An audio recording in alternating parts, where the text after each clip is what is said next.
अस्सलाम वालेकुम दोस्तों, कैसे हो? उम्मीद है कि सब खैरियत से होंगे। अल्लाह आप लोगों को ऐसे ही खुश रखे। आज हम सुल्तान सलाहुद्दीन अय्यूबी रहमतुल्लाह अलैह के बारे में बात करेंगे, लेकिन ख्याल रहे हम उनकी पूरी तारीख, पूरी हिस्ट्री नहीं बताने वाले हैं, क्योंकि उनकी हिस्ट्री इतनी लंबी है और इतनी जबरदस्त है कि उनकी जिंदगी पर कई किताबें कई जिल्दों में लिखी गई है। यहां पर 5 मिनट 10 मिनट में उनकी तारीख बता देना मुमकिन नहीं है, बल्कि मेरा मकसद तो सिर्फ उनका तारुफ और इंट्रोडक्शन कराना है, और खास करके उनके कुछ अक़वाल, कुछ उनके गोल्डन वर्ड्स, कुछ अक़वाल ज़र्रीन आपके सामने पेश करना है, जिसको सुनकर आपकी और हमारी रूह ताज़ा हो जाएगी और हमारे ज़हन और दिमाग को थोड़ी ताजगी मिलेगी। सुल्तान सलाहुद्दीन अय्यूबी न सिर्फ तारीख़ इस्लाम में बल्कि तारीख़ आलम के मशहूर फातिहीन हुक्मरानों में से एक थे। वो 1138 में अभी जो मौजूदा इराक है उसके शहर तकरीत में पैदा हुए। सुल्तान सलाहुद्दीन अय्यूबी ने तकरीबन 20 साल तक 100 जंगें लड़ी। उनकी हुकूमत मिस्र, शाम, यमन, इराक, हिजाज, इसके अलावा और दूसरे इलाकों पर भी थी। सुल्तान सलाहुद्दीन अय्यूबी रहमतुल्लाह अलैह की बहादुरी, फयाजी, सखावत, रहमदिली की वजह से न सिर्फ मुसलमानों में बल्कि ईसाइयों में और दूसरी कौमों में भी उनको इज्जत की निगाह से देखा जाता था। सुल्तान सलाहुद्दीन अय्यूबी ने तकरीबन 20 साल तक 100 जंगें लड़ी थी, लेकिन नमाज के बहुत पाबंद थे। उन्होंने नमाज कभी नहीं छोड़ी और ना ही कभी कज़ा की थी। ये हमारे लिए बहुत सोचने की और गौर करने की बात है कि हम जरा जरा बहाने से नमाज या तो छोड़ देते हैं या कज़ा कर देते हैं। सुल्तान सलाहुद्दीन अय्यूबी ने इतनी जंगें करने के बावजूद कभी लूट मार नहीं की, कभी माल जमा नहीं किया। जो भी आया उसको सदका कर दिया करते थे। कभी इतनी दौलत तक नहीं कमाई कि वो ज़कात अदा कर सके। सुल्तान सलाहुद्दीन अय्यूबी की हमेशा से ख्वाहिश थी कि वो हज करें, लेकिन जंगो जिहाद में इतने मसरूफ थे कि उनके पास इतने पैसे कभी जमा नहीं हो सके कि वो हज कर सके।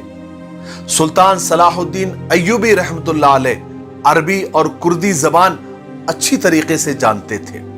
सुल्तान सलाहुद्दीन अय्यूबी रहमतुल्लाह अलैह को फातिह बैतुल मुक़द्दस भी कहा जाता है, जिन्होंने यूरोप के फौजों को करारी शिकस्त देकर आजाद करवाया था।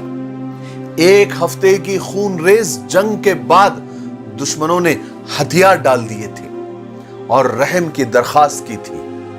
बैतुल मुक़द्दस पूरे 88 साल के बाद मुसलमानों के कब्जे में आया था। बैतुल मुक़द्दस की फतह सुल्तान सलाहुद्दीन अय्यूबी रहमतुल्लाह अलैह का अजीमुश्शान कारनामा था। बैतुल मुक़द्दस की फतह के साथ यरूशलेम में भी मसीही हुकूमत का खात्मा हुआ, जो फ़लस्तीन में 1099 से उनकी हुकूमत कायम थी। उसके बाद सारा फ़लस्तीन मुसलमानों के कब्जे में आ गया था। बैतुल मुक़द्दस पर तकरीबन 761 साल तक मुसलमानों की हुकूमत रही। ये तो अभी अभी 1948 में अमेरिका, बरतानिया, फ्रांस की साजिश से फ़लस्तीन के इलाके में यहूदियों की सल्तनत जबरदस्ती जमीन पर कब्जा करने के बाद वहां पर कायम की गई। बैतुल मुक़द्दस का आधा हिस्सा यहूदियों के कब्जे में चला गया। आइए हम सुल्तान सलाहुद्दीन अय्यूबी के वो अक़वाल सुनते हैं जो हमारी गैरत को जगाते हैं, हमारी कौमी हमीयत को जगाते हैं, हमारे ईमान को ताज़ा करते हैं और हमें हकीकत का आईना दिखाते हैं। सुल्तान सलाहुद्दीन अय्यूबी रहमतुल्लाह अलैह ये फरमाया करते थे कि अगर किसी कौम को बगैर जंग के शिकस्त देनी हो, उसको हराना हो, तो उस कौम के जवानों में बेहयाई को फैला दो। नंबर 2, झूठे और मक्कार लोगों की सबसे बड़ी निशानी यह है कि वो कस्में बहुत खाता है। नंबर 3, मुल्क के हुक्मरान जब अपनी जान को तरजीह देने लगे तो वो कौम की हिफाजत के काबिल नहीं रहते। नंबर 4, जहां रोटी मजदूर की तनख्वाह से महंगी हो जाए वहां 2 चीजें सस्ती हो जाती है, एक औरत की इज्जत, दूसरे मर्द की गैरत।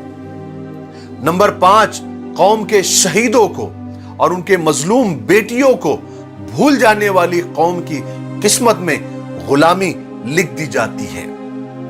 नंबर 6, दुश्मन से पहले गद्दार का सर कलम कर देना चाहिए। नंबर 7, कौम को कभी रियाया ना कहा करो। कौम का हर एक फर्द अपनी जगह बादशाह हुआ करता है। किसी भी शख्स को कौमी वकार से महरूम न करो। और सुल्तान सलाहुद्दीन अय्यूबी रहमतुल्लाह अलैह फरमाया करते थे कि ये उम्मत जान देना जानती है, ये सरफरोशों की उम्मत है, मगर ईमान फरोशों ने उनके पैरों में जंजीरें डाल रखी है। और फरमाते थे शेर को कोई फर्क नहीं पड़ता कि गीदड़ उनके बारे में क्या सोचते हैं, क्या प्लानिंग करते हैं, क्या साजिशें करते हैं। और फरमाते थे बावकार कौम की तरह जिंदा रहना चाहते हो तो अपनी तारीख को कभी मत भूलो। दिफा का बेहतरीन तरीका यह है कि तुम दुश्मनों की सोच से पहले उनको दबोच लो। और आखिर में फरमाते थे जिस कौम के नौजवान बेदार हो जाए उस कौम को कोई भी शिकस्त नहीं दे सकता। मुझे उम्मीद है कि आज के इस छोटे से और मुख्तसर से तारुफ और इंट्रोडक्शन और उनके अक़वाल ज़र्रीन से हमें बहुत कुछ सीखने को मिला होगा, हमारा ईमान ताज़ा हो गया होगा।